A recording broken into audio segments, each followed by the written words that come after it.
আমরা যে আজকে দেখলাম একটা বাংলাদেশের ডিজিটাল প্ল্যাটফর্ম যে বাংলাদেশ নেক্সট নামে একটি সংগঠন আপনাকে সভাপতি করা হয়েছে। তো আসলে আমার এই বাংলাদেশের প্রবাসীদের জন্য যে যা কিছু এতক্ষণ আমরা শুনলাম, আপনার মুখ থেকে শুনতে চাচ্ছি যে আসলে এটা কিরকম বা প্রবাসীদের জন্য কতটুকু উপকার আছে। আসসালামু আলাইকুম। আপনারা জানেন আমাদের বাংলাদেশে 2 কোটি প্রবাসী বিশ্বের বিভিন্ন দেশে মানে কর্মসংস্থানের জন্য রয়েছেন ভাইয়া।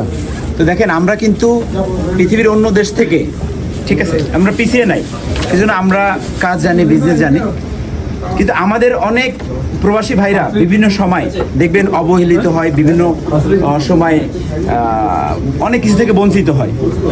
তো আমি যখন বাংলা নেক্সট সম্পর্কে জানলাম, তো সবচেয়ে বড় কথা হচ্ছে যে তারা জাতিসংঘের গোল নিয়ে কাজ করতেছে।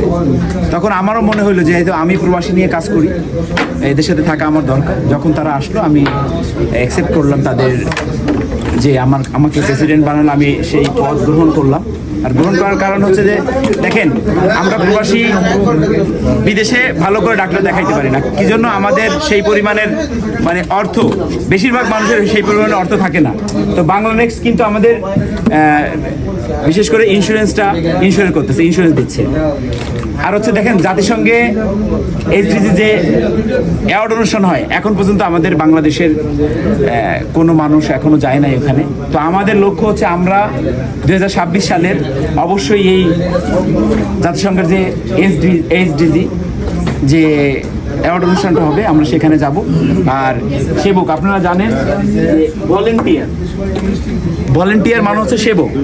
তো আমরা এই 2 কোটি প্রবাসীর ভিতর থেকে 10 লক্ষ সেবক আমরা একসাথে হয়ে প্রবাসীর জন্য এবং দেশের জন্য কাজ করব।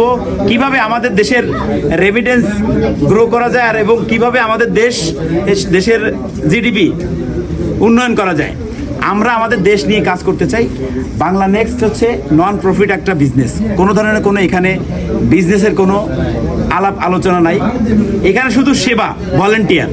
তো আমি সর্বোপরি এই কথাই বলবো, আমরা বাঙালি, আমরা বাংলাদেশি মানুষ, আমরা যেন একে অপরের কাঁধে কাঁধ মিলে এই প্রবাসে থাকতে পারি এবং অন্যের বিপদে যেন আমরা এগিয়ে যেতে পারি। বাংলা নেক্সটের একটাই টার্গেট, সেটা হচ্ছে কি যে আমাদের দেশকে সবার সারা পৃথিবীর সামনে মাথা যেভাবে উঁচু করে দাঁড়িয়ে আছে, তার থেকে যেন আরো উঁচু করে আমাদের দেশ মাথা উঁচু করে দাঁড়িয়ে থাকতে পারে, এই একটাই আমাদের লক্ষ্য। আচ্ছা, আমরা জানি যে